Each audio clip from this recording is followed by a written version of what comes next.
haven't been journaling consistently for that long. When I was a kid, it felt exciting at first, but quickly became boring, and as an adult, I didn't have time to do it every day, so I eventually felt like a failure. That is, until I developed somewhat of a system to write down on paper my experiences and my life in a way that was fun and felt natural to me. This is how I journal. Como me aburro. The first step to start journaling is actually a mindset thing, and it's to let go of the need to make everything perfect. I know the aesthetic spreads on Instagram and on Pinterest are amazing, but your journal is first and foremost yours. So what it's important is just that you are channeling your creativity and you're expressing your emotions and you are talking about your day and putting it down in a journal. It's not important that it's perfect, it's just important that it's yours. I do have to admit this has never been difficult for me because I do not consider myself a perfectionist. I just do things, and if I like how they turn out, then I'm happy, and if I don't like it that much, then I'm a little bit upset, but it's fine. So I do get if it takes you a little bit longer to understand that not everything needs to be perfect and that is just for you, but I do think it's important because if you don't, you're just gonna get in your head and you're not going to keep writing down in your journal or drawing in your journal because you're gonna be critical of yourself, and that's not a fun time. So if you want to have a fun time and to keep journaling, you need to be less critical of yourself. Let it be ugly, it's not a big deal. You don't have to post anything about it if you don't want to. You don't have to show anyone. I don't show anyone this. Anyone, not even my best friend, not even my parents, no one. This is just for me. And for me only. 2. The second step is to choose what kind of journal you want to do. It doesn't have to be anything super specific. It's just that if you can put it into words, it becomes easier to search for inspiration, or maybe if you're a little bit lost, you can search what to do in your journal for ideas or whatever. So it's just easier this way, but you don't have to stick to anything right away. You could just change in the middle of the journal. I recommend you do your own research on what you want your journal to be, but of the different types I know there to be of journals, there are bullet journals, more for organization and people who are very organized to like squared and want to have things structured. You have an everyday journal, just the typical journal, you know, that writers used to have, you do every day. Particularly don't love this kind of journal because I am not able to be consistent with it, but if you're able to, that's amazing. I feel like it's probably a very nice way to put your thoughts into specific words. Like, I'm sure that's really cool and that's really a nice way to calm yourself, to understand yourself better, but I am not able to do that, so I skip that. Then you have a gratitude, I cannot say this word, gratitude journal, where you say what you're grateful for and things you like in your life and everything. I think there's not enough for it to be a whole journal, but maybe for you there is, then that's amazing. Or if not, you can just incorporate it into your normal journal. That's fine too. The one that I personally like, it's a junk journal or an everything journal, and it's just you mix everything.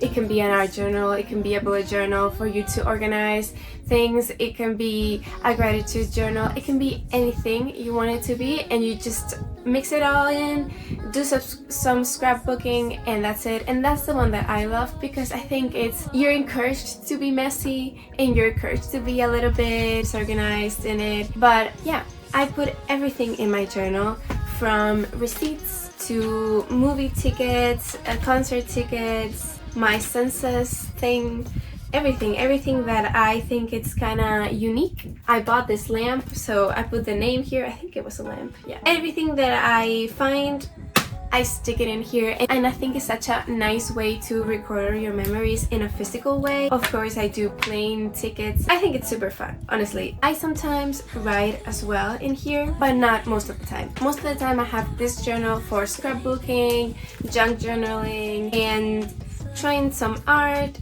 things that inspire me. I also organize my life a lot in here. I have a lot of calendars. I do lists of things I like. I, stick things in here. And then I have this other one, and this is more for journaling. Here I tell my life to myself. And I also do lists, and I do things I need to do as well. So I kind of do these two together. This is more formal and this is more like whatever. As you can see, it's pretty thick. This used to be my sketchbook because I used to do a lot more art than I do now. But when I stopped doing art because it was so time consuming for me, I discovered I could kind of mix it with just, like I said, recording things that happen in my life. And so it became a lot of fun because there isn't any pressure and I can just do whatever I want. Also, this has taken me a lot of time to get to where we are right now. I am this far into the sketchbook, so almost finished, but I started this in the 23rd of January of 2022. So more than 2 years ago, but I don't care, you know, if it takes me a lot of time to fill it, it takes me a lot of time to fill it. I spent almost a year without doing anything in it, and then I decided to try to finish it doing whatever I wanted, and it has been so much fun. And this is like halfway done. I'll finish it when I finish it. I'm almost like kind of sad that I am going to finish it someday because I have so many things in here, and some of these things I go back to them and keep working on them. Like here I have a list of movies and series that I'm watching, so if I get a new notebook, do I have to transfer all of that into the one that I have, or I just keep going? But then I don't have the past movies and shows that I've watched. I can go back and see them, you know? So I'm kind of sad that I'm going to finish this. The third thing, tools. It really doesn't have to be anything fancy by any means. This is just a art creation notebook that I found. So really, it doesn't have to be anything fancy at all. Just whatever you can write in. But I do have to say, since I've gotten a nice notebook and nice pens and nice markers, it has encouraged me to write more and to draw more. So really it is important, but it's not really that important. So if you just want to start, then a pen and paper is all you need. But if you want to progress, then yeah, maybe you have to get different things. But what I don't recommend in any way is just deciding you want to start journaling and going on Amazon or going to the store and just getting a bunch of different supplies all at once. I've had my collection that I'm gonna show you now for some time, and I've just been growing it for years and years, little by little, from places I've found, other countries I've gone to, other places in my country, friends that have gifted me things. Just, you don't need to get it all at once. I think that kind of loses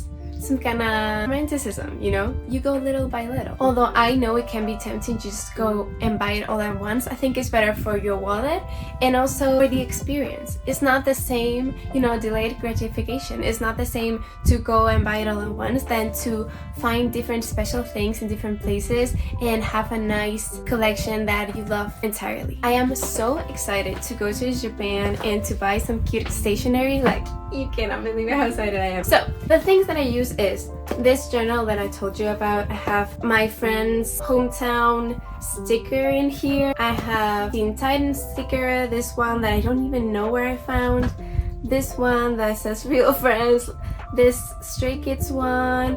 Like, it doesn't really matter. I don't have anything in the front cover. I kind of like my sketchbooks and my journals like that, but I don't know if the next one that I have, I'm gonna do it like this because I kind of like seeing other people's stickers here. So maybe I will get some nice stickers and put it in. And then this one is a Muji one that I have studied it upside down, which is fine. I don't mind that. Like I said, not a perfectionist. It is kind of breaking right here. I think I'm just too rough with my journals. I think I'm gonna put some tape in here so it doesn't fall off because it still has some to go. I like this one. All of the notebooks that I have are either blank or no, just blank. I don't even like dots. I just like it blank because I can do whatever I want. But yeah, it has to be blank because if not, I just feel restricted. And then for my pens, my favorite one, this is the first Muji pen that I've got, but it's such a difference in quality from other pens that I had. It's the Muji Smooth Gel Ink Ballpoint pen in 0.3. It is great. It's so smooth. I don't have that much left. I want to buy some in Japan. I think they'll be cheaper there, although I'm not sure. I love this one. I always lose my pens, and this one I've treasured like it's my son. 0.3, I know for some people it's too little, it's too small, but I like to do little doodles. Then all of my markers that I got, well, not all of them, most of them are just from Aldi because they get the huge packs. I don't mind if they're not like this big brand name. These ones that I have are big, but I bought them last week. And they're cute, they're pastels, but they're really not that different from these ones from Aldi that I have. I just bought them because they're different colors, but in quality, so. Then I always get these pastel highlighters from Aldi as well. They're really cheap and they work great. Honestly, I had these ones from Stabilo and these ones dry out faster than these ones from Aldi, so I get mostly pastels. This one, my brother bought them for me, but I don't really use them because I like pastel ones. I do have to say, I found this out. I know it existed, but I just didn't know I could have it. I went to a stationery store and I found these thingies. They are not type out, they are glue, and it is so great. Just so easy, so easy. I used to like find myself with glue. This is amazing. This is amazing. Totally recommend it. And then I got this one. I also got some new washi tapes, but I am not exaggerating. I didn't have new washi tapes since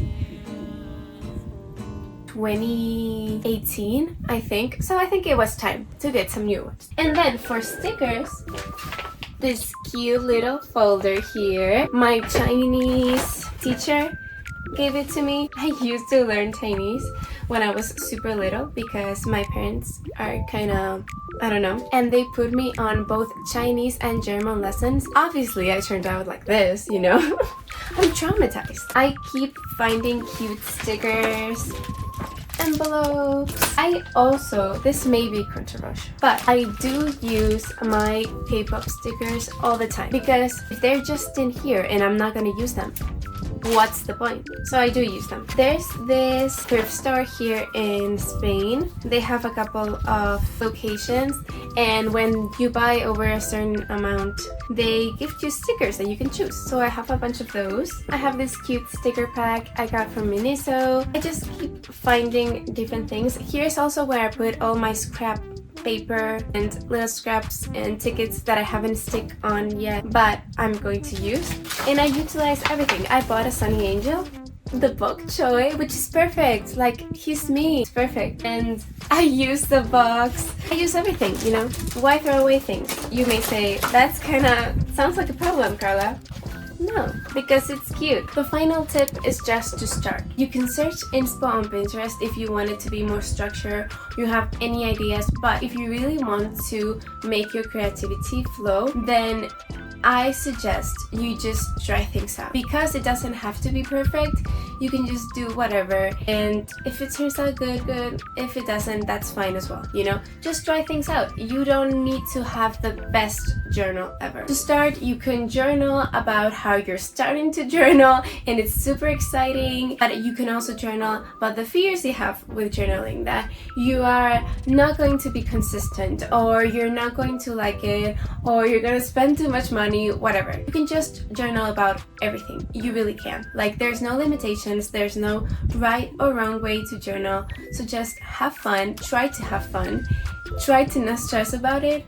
And yeah, journaling really has been one of the funnest things that I've done in a while, because you just can do whatever you want. There's no limitations, and you can always improve yourself, and you can always try new things. Also, it has really helped me to realize some things about myself that I didn't know just by writing about my life and seeing like, hey, maybe there's a pattern here you need to address. Also, it has made me more grateful about myself. It has made me realize good things about myself that I didn't know I had. You know, good feelings about myself. So yeah, if you're kind of on the fence, I really do recommend you try it. And because you can just start with a pen and paper, you don't need to spend any money. You can always start to see if you like it, and if you don't, you can leave it. That's fine as well. It doesn't have to be for everyone, although I do think it is. You just need to find the type of journaling that you enjoy, because like for me, I can't enjoy journaling every day. And that's fine. I write when I need to, and when I don't need to, I just stick on stickers. So thank you so much for watching. Like and subscribe if you liked the video, and see you next time, I think. Yeah.